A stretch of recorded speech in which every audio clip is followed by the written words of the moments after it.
가족을 위해 평생 희생만 하던 그녀가 어느 날 갑자기 쓰러졌습니다. 병원 응급실의 차가운 형광등 아래 의사는 침묵으로 답했다. 중환자실 문 앞에 선 세 남매는 서로의 얼굴을 마주 보지 못했다. 큰아들 준호는 벽에 등을 기댄 채 고개를 떨구었고 둘째 딸 미영은 손수건을 꺼내 눈가를 닦았다. 막내 현우는 그저 멍하니 중환자실 문만 바라보고 있었다. 보호자분들 들어가셔도 됩니다. 간호사의 말에 세 남매는 동시에 문을 밀었다. 산소 마스크를 낀 어머니의 모습이 보였다. 언제나 부엌에서, 빨래터에서, 시장에서 분주히 움직이던 그 작은 체구가 흰 침대, 시트 위에 가만히 누워 있었다. 너무나 고요했다. 살아계신 게 맞나 싶을 정도로. 엄마. 미영의 목소리가 떨렸다. 어머니의 눈꺼풀이 천천히 열렸다. 탁한 눈동자가 천장을 향했다가 자식들을 향해 움직였다. 입술이 미세하게 떨렸지만 목소리는 나오지 않았다. 준호가 어머니의 손을 잡았다. 거칠고 주름진 손. 수십 년간 설거지와 빨래와 청소를 해온 손이었다. 엄마, 괜찮으세요? 우리 왔어요. 어머니는 고개를 천천히 끄덕였다. 그러고는 힘없이 창밖을 바라보았다. 11월의 회색 하늘이 창문 너머로 펼쳐져 있었다. 어머니의 시선은 그곳에 머물렀다. 마치 무언가를 찾는 듯 혹은 무언가를 그리워하는 듯한 눈빛이었다. 의사 선생님이 그러시는데. 준호가 말을 꺼냈다가 멈췄다. 차마 시간이 얼마 남지 않았다는 말을 입 밖으로 낼 수 없었다. 어머니는 여전히 창밖만 바라보고 있었다. 그 얼굴에 슬픔도 두려움도 없었다. 그저 평온했다. 너무 평온해서 오히려 무서웠다. 마치 이미 모든 것을 받아들인 사람처럼. 엄마, 뭐 필요한 거 없으세요? 불편한 데는 없으세요? 현우가 물었다. 어머니는 고개를 저었다. 그리고 힘겹게 손을 들어 미영의 손을 잡았다. 차갑고 메마른 손이었다. 미영은 어머니의 손을 두 손으로 감싸쥐었다. 따뜻하게 해드리고 싶었다. 지금이라도 집에. 어머니의 목소리가 간신히 흘러나왔다. 집에 가고 싶구나. 엄마, 조금만 더 치료받으시면. 준호가 말했지만 어머니는 고개를 저었다. 내 방. 서랍. 어머니의 목소리는 점점 작아졌다. 세 남매는 고개를 숙여 어머니의 입술에 귀를 기울였다. 서랍 안을 열어보렴. 그 말을 끝으로 어머니는 다시 눈을 감았다. 호흡은 여전히 고르게 이어지고 있었지만 더 이상 말을 하지 않았다. 세 남매는 서로를 바라보았다. 서랍? 어머니 방 서랍에 뭐가 있다는 걸까? 그날 밤 준호와 미영, 현우는 오랜만에 집으로 향했다. 어머니가 평생 살아온 그 오래된 빌라. 2층 계단을 오르는 발걸음이 무거웠다. 현관문을 열자 익숙한 냄새가 밀려왔다. 된장찌개 냄새, 빨래 비누 냄새, 그리고 오래된 목재 냄새. 어머니의 냄새였다. 거실 불을 켰다.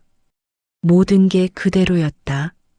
식탁 위엔 어머니가 마지막으로 먹다 남긴 밥그릇이 놓여 있었다. 반찬통도 그대로였다. 마치 금방이라도 어머니가 부엌에서 나올 것만 같았다. 엄마 방으로 가볼까? 미영이 말했다. 세 남매는 어머니의 방문을 열었다. 작은 방이었다. 옷장 하나, 화장대 하나, 그리고 이불이 개켜진 침대가 전부였다. 준호가 화장대 서랍을 열었다. 낡은 손거울, 헤어핀 몇 개, 립스틱 하나. 그게 전부였다. 여기 아닌 것 같은데. 현우가 말했다. 미영이 옷장 옆 낡은 서랍장으로 다가갔다. 3칸짜리 서랍장이었다. 페인트가 벗겨지고 손잡이가 헐거워진 적어도 30년은 된 것 같았다. 미영이 첫 번째 서랍을 열었다. 속옷과 양말이 가지런히 정리되어 있었다. 두 번째 서랍을 열었다. 오래된 옷가지들이 접혀 있었다. 현우가 세 번째 서랍을 열었다. 그리고 멈췄다. 형, 누나. 이것 좀 봐. 준호와 미영이 다가왔다. 서랍 안에는 두툼한 파일 봉투가 하나 놓여 있었다. 낡고 누렇게 바랜 봉투였다. 현우가 조심스럽게 봉투를 꺼냈다. 묵직했다. 뭔가 많이 들어있는 것 같았다. 열어볼까? 준호가 물었다. 세 남매는 거실로 나와 식탁에 둘러앉았다. 준호가 봉투를 열었다. 안에서 수십 장의 종이가 쏟아져 나왔다. 영수증, 고지서, 통장 사본, 메모지. 모두 어머니의 손글씨로 빼곡히 채워진 것들이었다. 미영이 한 장을 집어들었다. 2005년 11월. 월세 35만 원. 전기세 4만 2천 원. 가스비 3만 8천 원. 식비 27만 원. 준호 학원비 15만 원. 미영 교복값 12만 원. 현우 분유값 8만 원. 합계 105만 원. 수입 92만 원. 부족액 13만 원. 이게 뭐야? 현우가 중얼거렸다. 준호가 다른 종이를 펼쳤다. 2008년 3월. 준호 대학 등록금 320만 원. 빌린 돈 200만 원. 어머니 야간 청소 일당 6만 원 30일. 부족액 20만 원. 금목걸이 팔기로 함. 미영의 손이 떨렸다. 다른 메모지를 집어들었다. 2012년 7월. 미영 취업 축하. 첫 월급 180만 원. 어머니께 20만 원 드림. 집에 50만 원 보탬. 나머지는 미영이가 쓰라고 했지만 그 돈으로 현우 학원비 냈음. 엄마가. 준호의 목소리가 갈라졌다. 이런 걸 다 기록해 두신 거야? 현우가 가장 최근 날짜의 메모를 찾았다. 2024년 10월. 병원비 예상액 300만 원. 집에 남은 돈 80만 원. 부족함. 하지만 애들한테는 말하지 말자. 걱정만 끼칠 뿐. 세 남매는 말없이 서로를 바라보았다. 식탁 위엔 수십 년간의 기록이 펼쳐져 있었다. 어머니의 삶이 숫자로, 날짜로, 메모로 남아 있었다. 준호는 눈을 감았다. 미영은 입술을 깨물었다. 현우는 주먹을 쥐었다. 우리가 몰랐던 게 너무 많았어. 준호가 말했다. 어머니의 삶엔 엄마의 시간이 없었습니다. 오직 가족을 위한 시간만이 빼곡히 채워져 있었습니다. 집으로 돌아온 가족은 오래된 서랍을 열었습니다. 세 남매는 그날 밤 한숨도 자지 못했다. 거실 식탁에 펼쳐진 서류들을 하나하나 읽어내려갔다. 20년 넘게 쌓인 기록이었다. 어머니의 손글씨는 세월에 따라 변해 있었다. 처음엔 또박또박하고 힘있던 글씨가 점점 떨리고 작아졌다. 최근 몇 년 것은 알아보기조차 힘들 정도였다. 준호가 1998년 메모를 펼쳤다. 아버지가 돌아가신 그 해였다. 남편 장례 비용 450만 원. 빌린 돈 300만 원. 갚아야 할 곳 이웃 김씨, 시장 박 사장, 교회권 집사. 월 10만 원씩 갚기로. 3년 걸릴 듯. 아이들은 모르게. 엄마가 혼자 이런 걸 다. 준호의 목소리가 떨렸다. 미영이 2003년 영수증을 들었다. 구멍가게 영수증이었다. 컵라면 5개, 계란 1판, 우유 1팩. 합계 8,500원. 영수증 뒷면에 어머니의 메모가 적혀 있었다. 오늘 저녁은 라면으로. 아이들은 계란 넣어주고 나는 국물만. 내일 준호 급식비 내야 함. 현우가 메모를 읽다가 식탁에 이마를 대고 흐느꼈다. 형, 누나. 우리가 밥 먹을 때 엄마는 라면, 국물만 드셨대. 그때 내가. 미영이 눈물을 닦았다. 내가 학교에서 친구들이랑 떡볶이 먹는다고 용돈 더 달라고 떼쓴 거 기억나? 엄마가 미안하다면서 5천 원 주셨었어. 준호가 다른 가계부를 펼쳤다. 2007년 12월. 어머니의 메모가 더 자세했다. 오늘 슈퍼에서 한우 1등급 보고 왔음. 준호가 좋아하는 거. 근데 백지에 8,000원. 너무 비쌈. 대신 호주산 300지 사옴.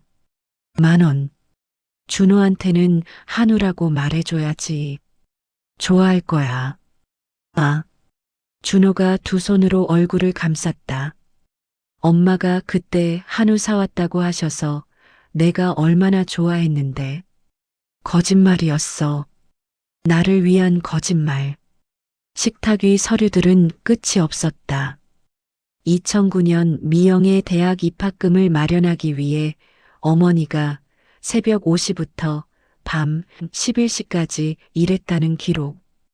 2011년 현우의 중학교 수학여행비를 위해 어머니가 일주일간 점심을 굶었다는 메모. 2015년 준호의 결혼 자금을 보태기 위해 어머니가 팔았던 금반지 목록. 엄마가 끼고 계시던 반지. 준호가 떠올렸다.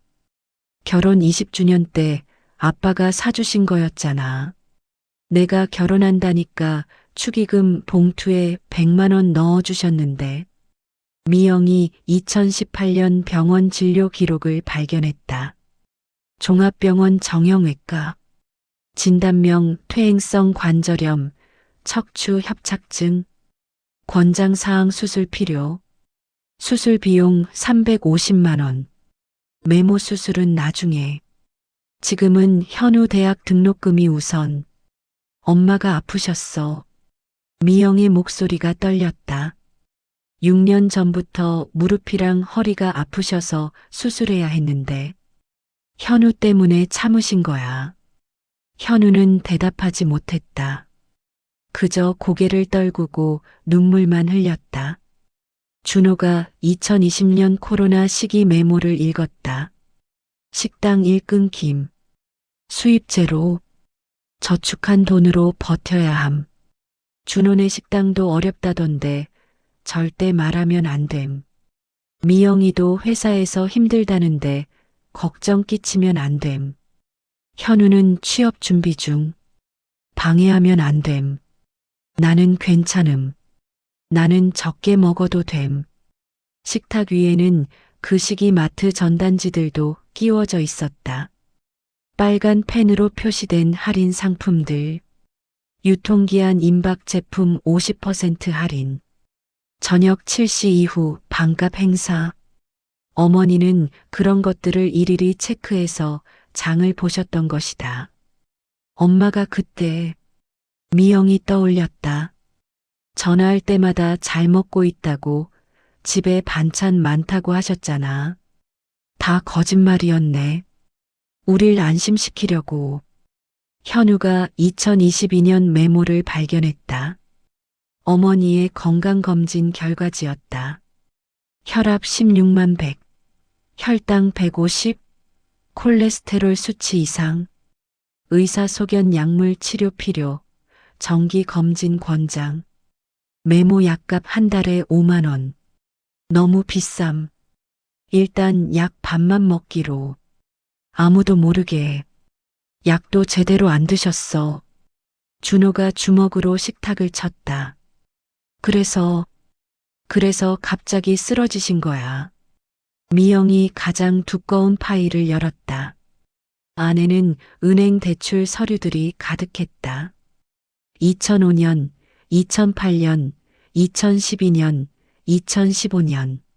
매번 자녀들의 학비나 결혼 자금이 필요할 때마다 어머니는 대출을 받았다. 보증인 없이 높은 이자로. 이 이자. 미영이 계산기를 두드렸다. 엄마가 지금까지 갚은 이자만 1,000만 원이 넘어. 2024년 최근 대출 기록도 있었다. 신용대출 200만 원. 용도 병원 검사비. 월 상환액 15만 원. 어머니의 마지막 메모가 적혀 있었다. 몸이 안 좋음을 알았음. 하지만 병원 가면 애들이 알게 됨. 조금만 더 참자. 현우가 취업하면 그때 병원 가야지. 그때까지만. 하지만 현우가 취업하기 전에 어머니는 쓰러졌다. 새벽 4시가 되었다. 세 남매는 여전히 식탁에 앉아 있었다.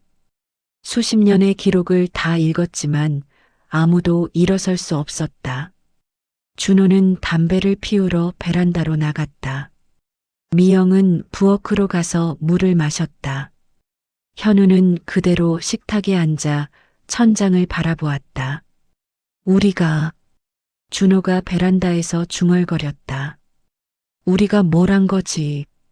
미영이 부엌 싱크대에 기대어 눈물을 흘렸다.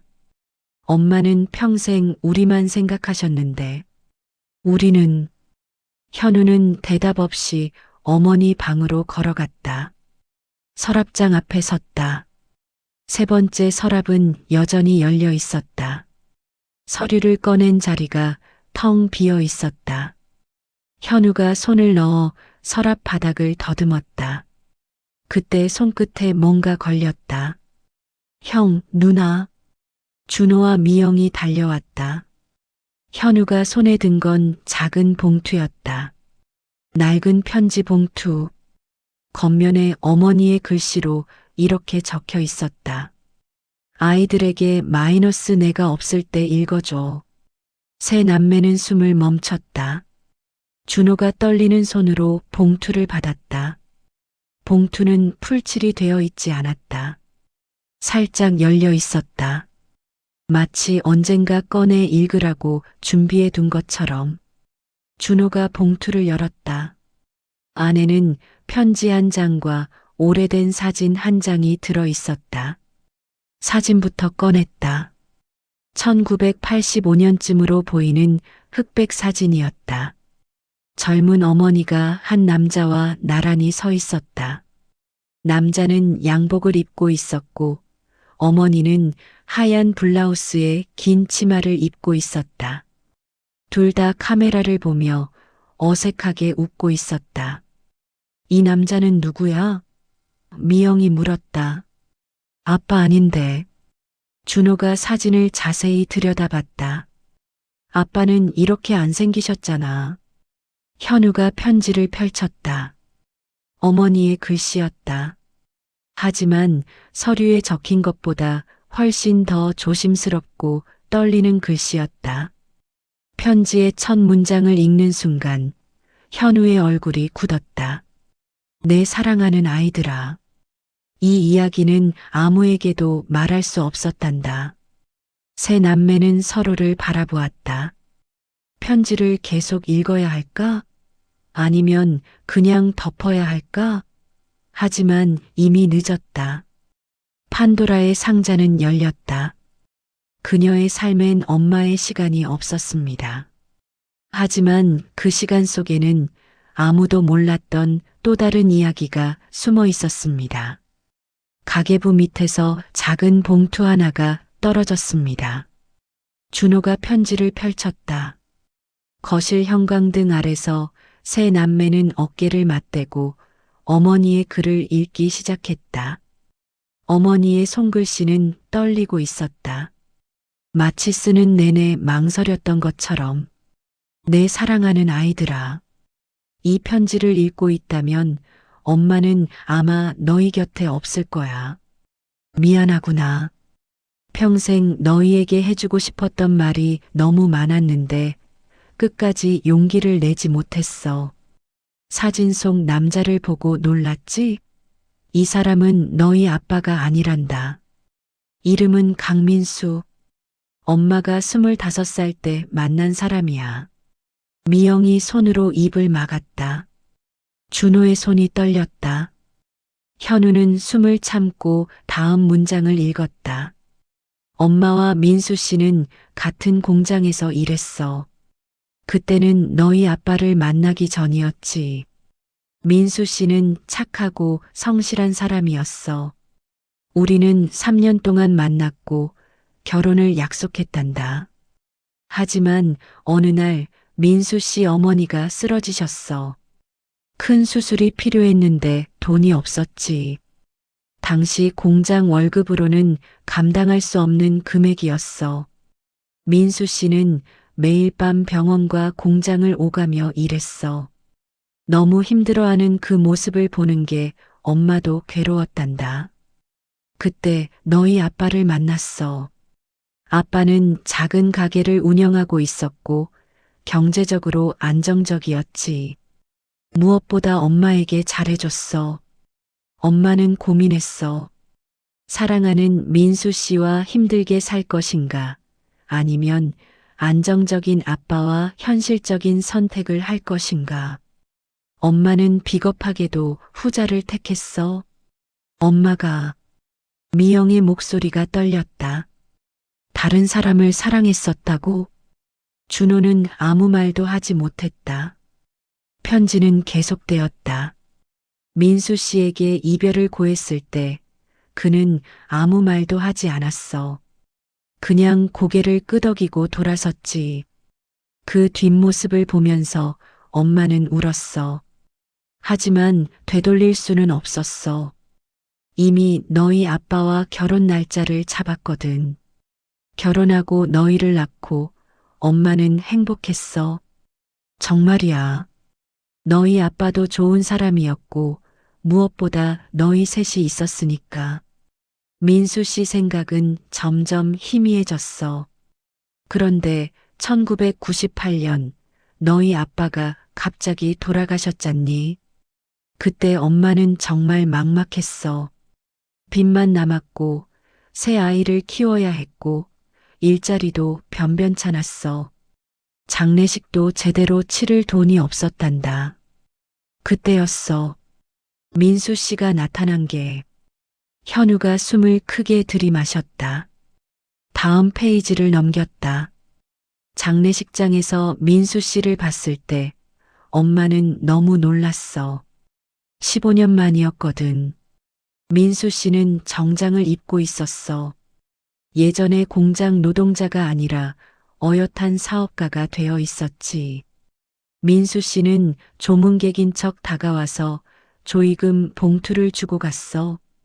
나중에 봉투를 열어봤더니 300만 원이 들어 있었어. 거기에 쪽지도 하나 들어 있었지. 힘들 때 연락하세요. 제가 돕겠습니다. 엄마는 그 돈으로 아빠 장례를 치렀어. 그리고 맹세했지. 절대 민수 씨에게 연락하지 않겠다고. 그 사람에게 더 이상 짐이 되고 싶지 않았거든. 하지만 현실은 녹록지 않았어. 준호가 페이지를 넘겼다. 어머니의 글씨는 점점 작아지고 있었다. 2005년 준호 너의 대학 등록금을 마련하지 못했을 때, 2008년 엄마가 쓰러져서 병원비가 필요했을 때, 2012년 미영이 너의 자격증 학원비가 급했을 때, 2015년 준호 내 결혼 자금이 부족했을 때, 엄마는 매번 민수 씨에게 연락했어. 그리고 돈을 빌렸단다. 민수 씨는 한 번도 거절하지 않았어. 오히려 이건 빚이 아니에요라고 말했지. 예전에 제가 받았어야 할 도움을 지금 돌려드리는 거예요 라고. 엄마는 매번 차용증을 썼어. 언젠가 꼭 갚겠다고 약속했지. 하지만 민수 씨는 차용증을 받지 않았어. 그냥 웃으며 나중에 여유 되실 때 밥이나 사주세요라고 했어. 20년 동안 민수 씨는 엄마에게 총 8천만 원을 빌려줬어. 8천만 원. 미영이 중얼거렸다. 그게 다 우리 학비랑 생활비가. 현우의 목소리가 떨렸다. 준호는 편지를 계속 읽었다. 손이 너무 떨려서 글자가 흔들렸다. 엄마는 평생 죄책감에 시달렸어. 한 번은 사랑했던 사람에게, 그것도 내가 버렸던 사람에게 이렇게 의지한다는 게 너무 부끄러웠어. 하지만 너희를 위해서라면 엄마의 자존심 따위는 중요하지 않았어. 민수 씨는 결혼하지 않았어. 혼자 살면서 사업을 했고 성공했어. 가끔 만나면 엄마에게 이렇게 말했어. 저는 괜찮아요. 당신이 행복하면 그걸로 충분해요. 그 말을 들을 때마다 엄마는 울고 싶었어. 미안하고 고마웠어. 그리고 한편으로는 화가 났어. 왜 그렇게까지 착한 거냐고. 왜 나를 원망하지 않느냐고. 작년에 민수 씨를 마지막으로 만났어. 건강이 안 좋다고 했어. 간암이라고. 오래 남지 않았다고. 엄마는 그때 알았어. 민수 씨가 자신의 치료비를 아껴가며 엄마를 도와준 거였다는 걸. 마지막으로 만났을 때 민수 씨가 이렇게 말했어. 제 인생에서 가장 행복했던 시간은 당신과 함께했던 3년이었어요. 그 시간의 값을 치르는 거라고 생각하니 전혀 아깝지 않았어요. 세 남매는 동시에 눈물을 흘렸다. 편지의 마지막 장이 남아 있었다. 아이들아, 엄마가 이 이야기를 하는 이유는 너희에게 죄책감을 주려는 게 아니야. 다만 알아줬으면 해서야. 너희의 인생에는 너희가 모르는 많은 사람들의 희생이 담겨 있다는 걸. 민수 씨는 3개월 전에 돌아가셨어. 장례식에 갔더니 조문객이 거의 없었어. 평생 혼자 사셨으니까. 영정사진 속 민수 씨는 옛날 그 모습 그대로 웃고 있었어. 엄마도 이제 얼마 남지 않은 것 같아. 몸이 말을 듣지 않거든. 하지만 괜찮아. 엄마는 행복했어. 너희 셋을 키우면서, 너희가 자라는 걸 보면서, 너희가 각자의 삶을 살아가는 걸 보면서. 민수 씨에게 빌린 돈은 은행 금고에 갚을 돈이 조금 있어. 통장 번호는 별지에 적어뒀어. 민수 씨 유족을 찾아서 전해주렴. 다는 못 갚아도 마음이라도. 그리고 부탁이 하나 있어. 서로 미워하지 말아줘. 준호, 미영, 현우. 너희 셋은 엄마의 전부였어. 힘들 때 서로 기대고 살아줘. 그게 엄마의 마지막 소원이야. 사랑한다. 너희를 정말 사랑한다. 엄마가 편지를 다 읽고 나서도 세 남매는 한참 동안 말이 없었다. 새벽 5시 창밖이 서서히 밝아오고 있었다. 어머니가 매일 이 시간에 일어나 아침을 준비하셨다. 그 수십 년의 새벽들이 떠올랐다. 준호가 먼저 입을 열었다. 민수 씨의 유족을 찾아야 해. 은행 금고는 어디 있는 거지? 미영이 물었다. 현우가 봉투를 뒤적였다. 작은 쪽지가 하나 더 있었다. 은행 지점, 금고번호 374, 비밀번호 125 준호, 미영, 현우의 생일을 조합한 숫자였다. 내일 은행 가보자. 준호가 말했다. 아니, 오늘. 세 남매는 서로를 바라보았다. 어머니의 편지를 다시 한번 들여다봤다. 사진 속 젊은 어머니와 민수 씨의 모습이 흐릿하게 보였다. 두 사람 모두 이미 이 세상 사람이 아니었다. 엄마가, 현우가 말했다. 평생 이런 걸 혼자 짊어지고 사셨다는 게 우리는 아무것도 몰랐어. 미영이 고개를 저었다. 아무것도. 준호가 사진을 조심스럽게 봉투에 넣었다. 병원 가야 해. 엄마께 물어봐야 할 게 너무 많아. 하지만 그들은 알지 못했다. 병원에서 더 큰 진실이 기다리고 있다는 것을. 가족은 충격 속에 서로를 바라보았습니다. 어머니의 삶에는 단 한 번도 말하지 못한 사랑이 있었고 그 사랑은 죽어서도 가족을 지키고 있었습니다. 편지의 마지막 장을 넘기자 모든 퍼즐이 맞춰졌습니다. 오전 9시 세 남매는 은행 앞에 섰다. 은행 지점. 오래된 건물이었다. 어머니가 평생 거래하셨던 은행이라고 했다. 준호가 먼저 문을 밀었다. 금고를 열러왔습니다. 준호가 창구 직원에게 말했다. 신분증과 금고 번호, 비밀번호를 확인한 후 직원이 지하 금고실로 안내했다. 좁은 복도를 지나 철문을 열었다. 수백 개의 금고가 벽면에 붙어 있었다. 374번을 찾았다.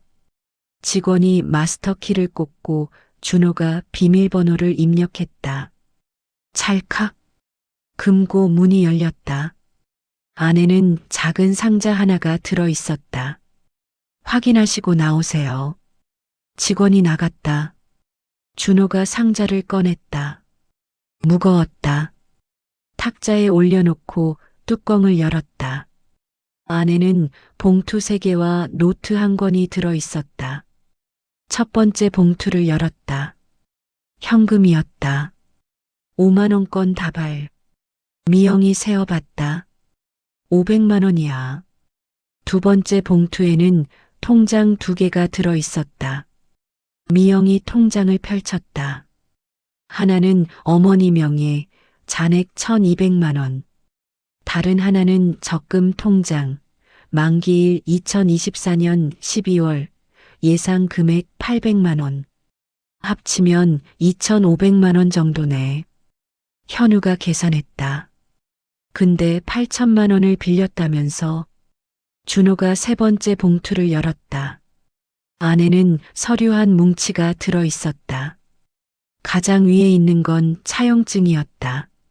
차용증. 금액 3천만 원. 차용인 박순자 어머니 이름. 대여인 강민수. 차용일 2005년 3월 15일. 상환 조건 무이자, 상환 기한 없음. 그 아래 또 다른 차용증들이 있었다. 2008년 500만 원, 2010년 1천만 원, 2012년 800만 원, 2015년 1,500만 원, 2018년 700만 원, 2020년 500만 원. 미영이 계산기를 두드렸다.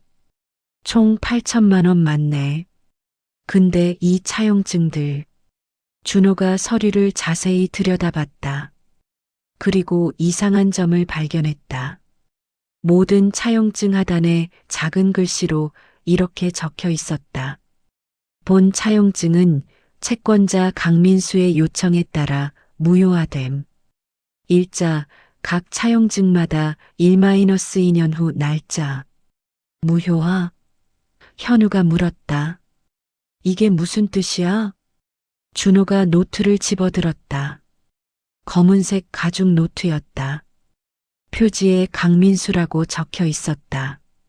펼쳤다. 민수 씨의 필체였다. 첫 페이지에 이렇게 적혀 있었다. 박순자 씨에게. 당신이 이 노트를 읽고 있다면 저는 이미 세상을 떠났을 겁니다. 당신도 곧 떠나실 거라는 걸 알고 있습니다. 병원에서 우연히 당신의 차트를 봤습니다. 놀라지 마세요. 저도 같은 병원에서 치료받고 있었습니다. 제가 드린 돈은 빚이 아닙니다. 진심입니다. 당신이 저를 떠났을 때 저는 원망하지 않았습니다. 오히려 이해했습니다. 당신이 얼마나 힘든 선택을 했는지, 얼마나 현실적으로 살아야 했는지. 그 후 저는 사업에 전념했습니다. 성공했습니다. 돈을 많이 벌었습니다. 하지만 쓸 곳이 없었습니다. 결혼하지 않았고 가족도 없었으니까. 당신의 남편이 돌아가셨다는 소식을 들었을 때 저는 장례식장으로 갔습니다. 당신이 얼마나 힘들어할지 알고 있었으니까.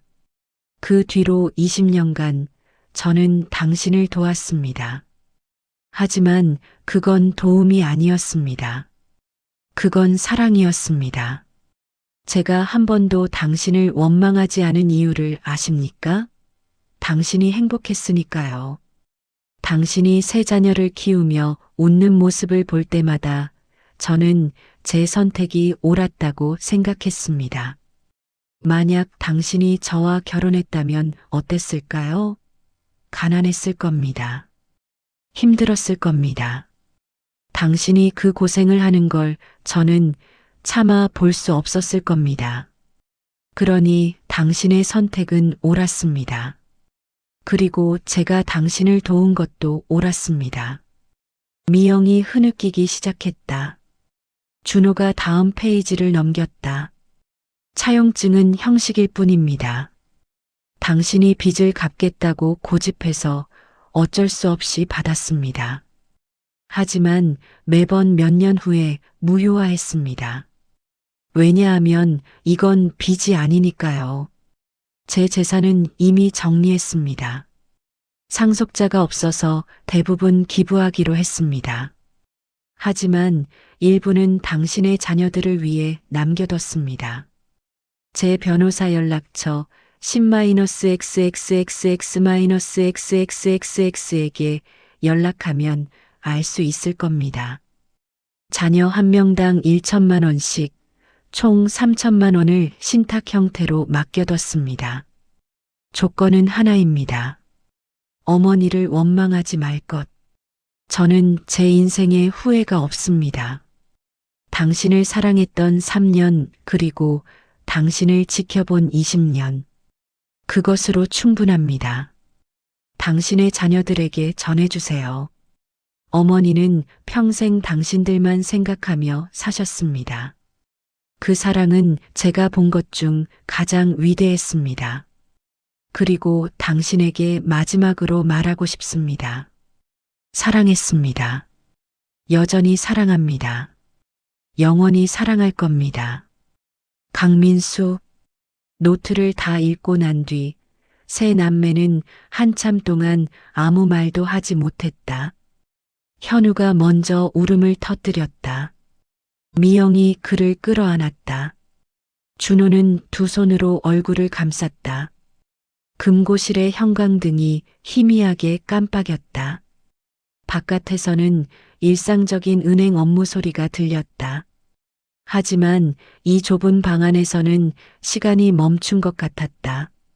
민수 아저씨는. 현우가 흐느꼈다. 우릴 한 번도 본 적 없는데. 우릴 위해 8천만 원이 아니었어. 미영이 말했다. 사랑이었어. 처음부터 끝까지. 준호가 노트를 조심스럽게 덮었다. 엄마께 가야 해. 지금 당장. 세 남매는 서둘러 금고실을 나왔다. 상자를 들고 은행을 나섰다. 택시를 잡아 타고 병원으로 향했다. 차 안에서 준호가 민수 씨의 변호사에게 전화를 걸었다. 네, 강민수 선생님의 유언 집행인입니다. 박순자 여사의 자녀분들이시군요. 기다리고 있었습니다. 변호사는 민수 씨가 남긴 신탁 계좌 정보를 알려줬다. 그리고 덧붙였다. 강 선생님은 돌아가시기 전에 이렇게 말씀하셨습니다. 그 아이들이 자라서 어떤 사람이 되었을까? 궁금하지만 끝까지 보지 않기로 했어. 나를 모르는 게 더 나으니까. 선생님은 정말 대단한 분이셨습니다. 전화를 끊고 나서 준호는 창밖을 바라봤다. 거리는 평온했다. 사람들은 웃고 있었다.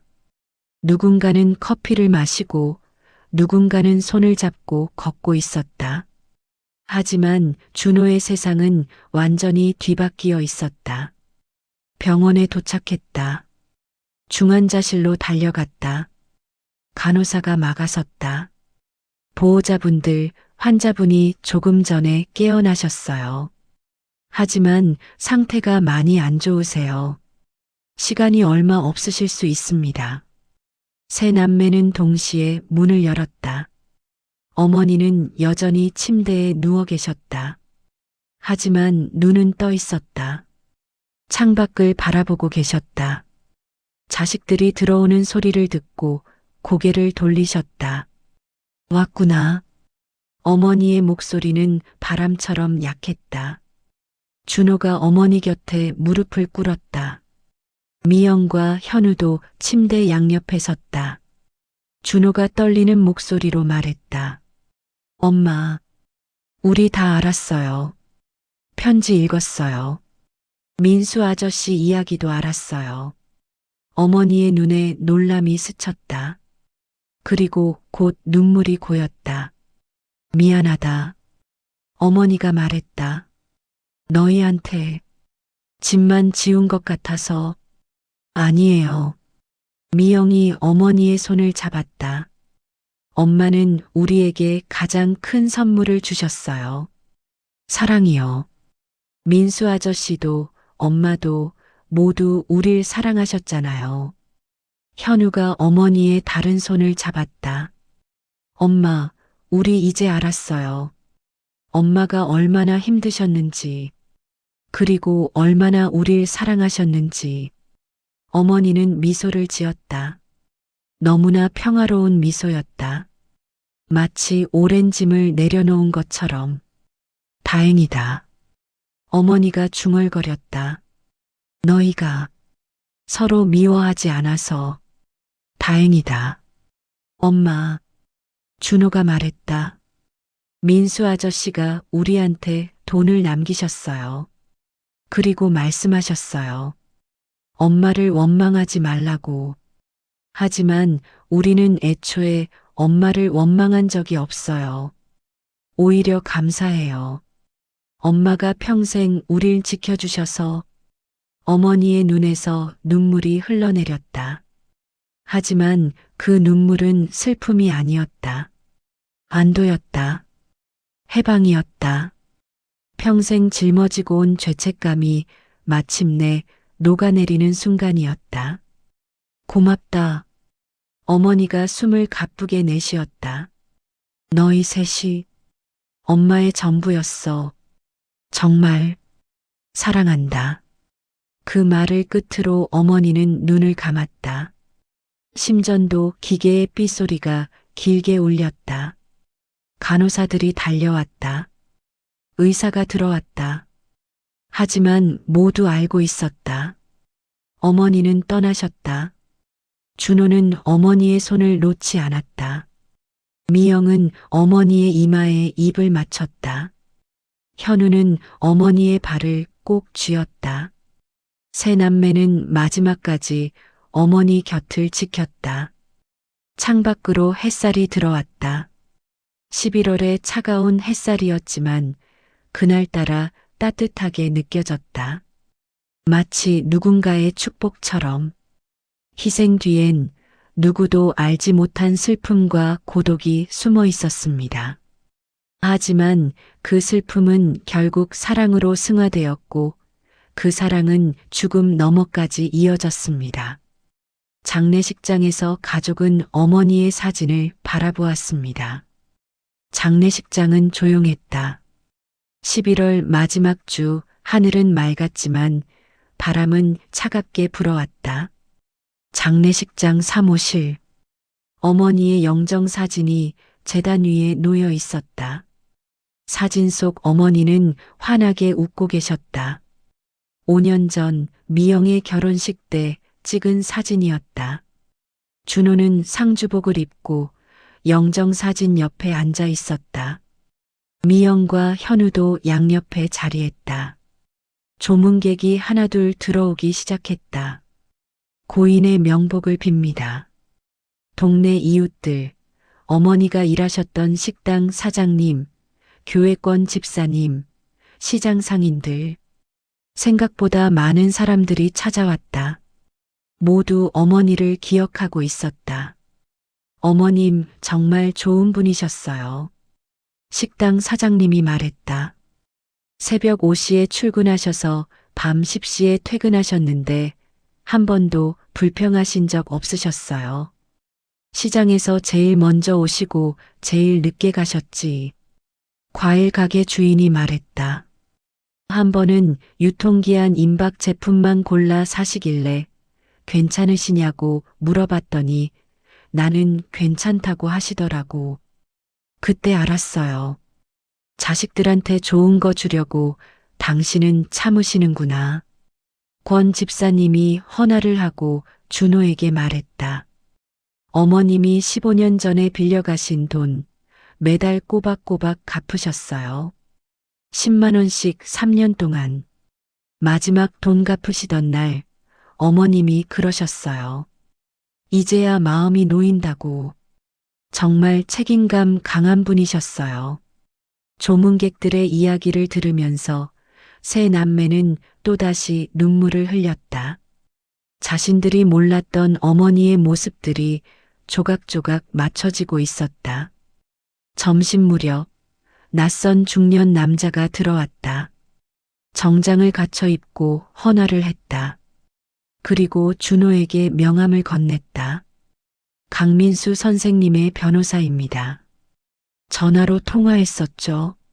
아, 준호가 자리에서 일어났다. 와주셔서 감사합니다. 변호사는 가방에서 서류 봉투를 꺼냈다.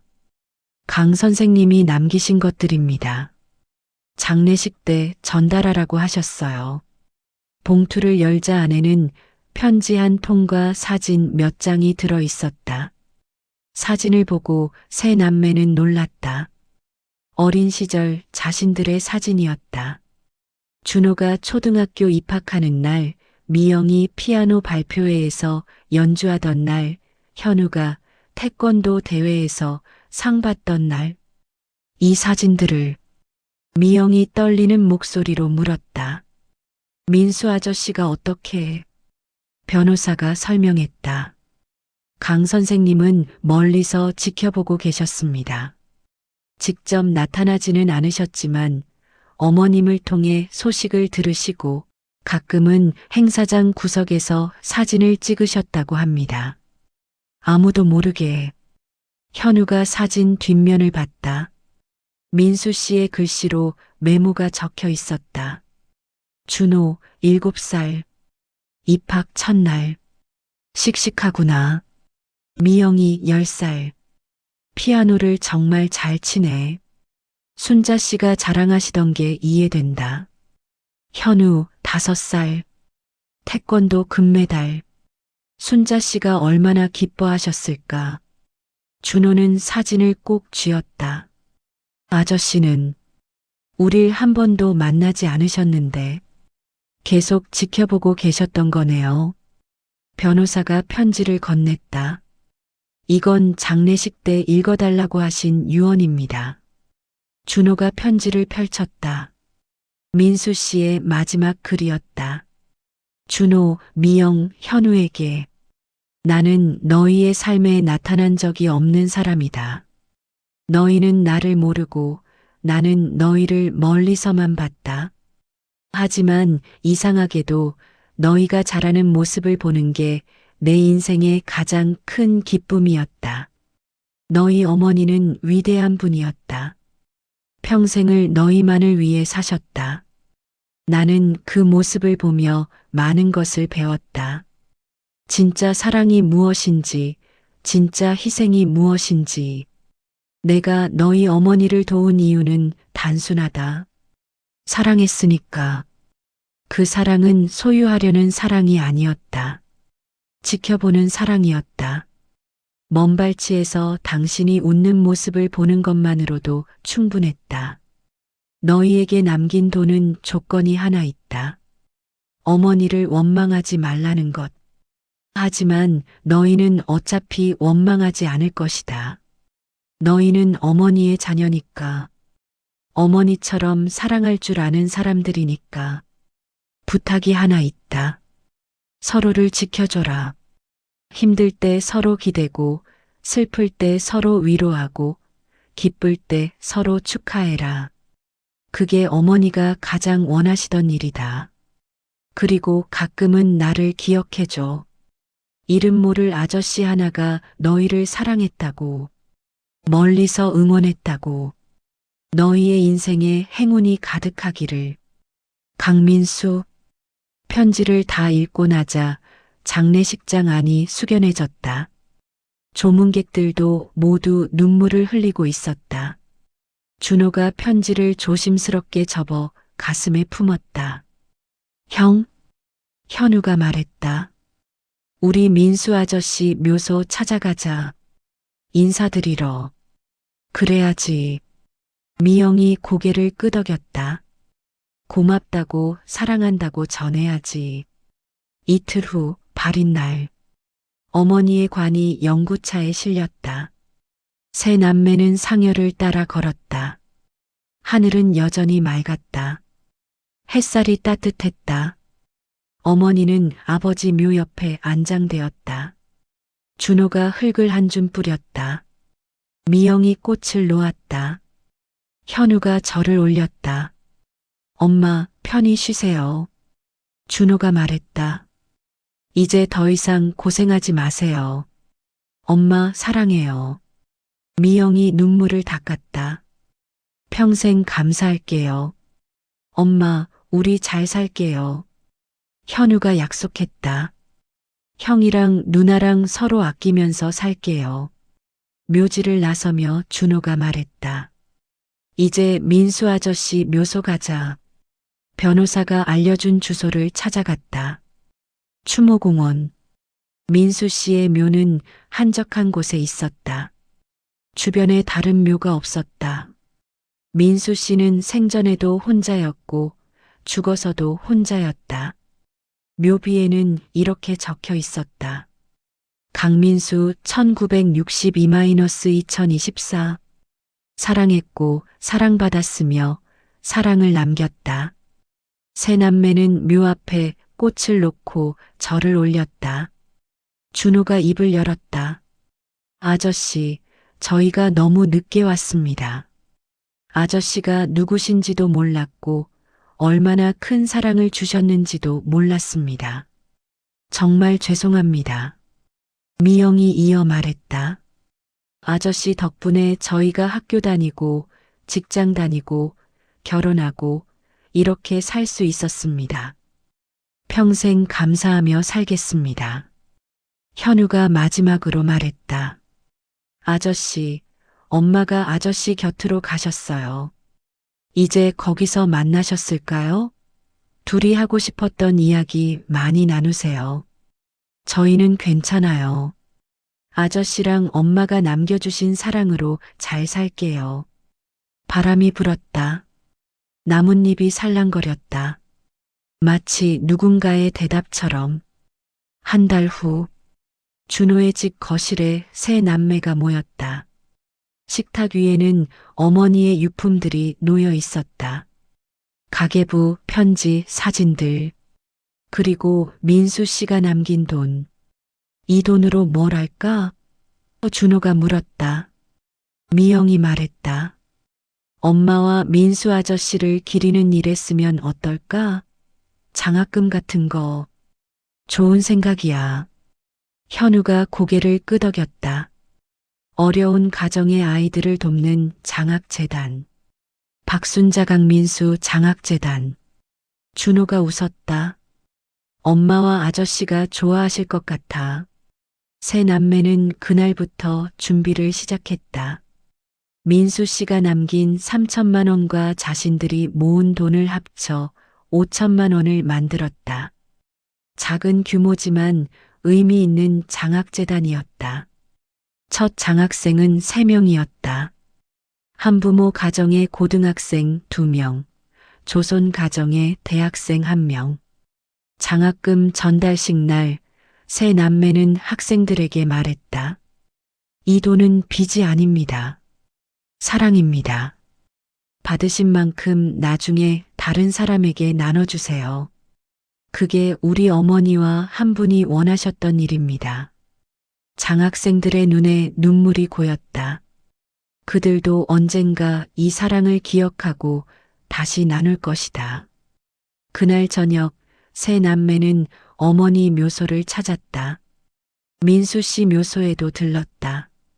꽃을 놓고 근황을 전했다. 엄마, 우리 장학재단 만들었어요. 엄마 이름으로.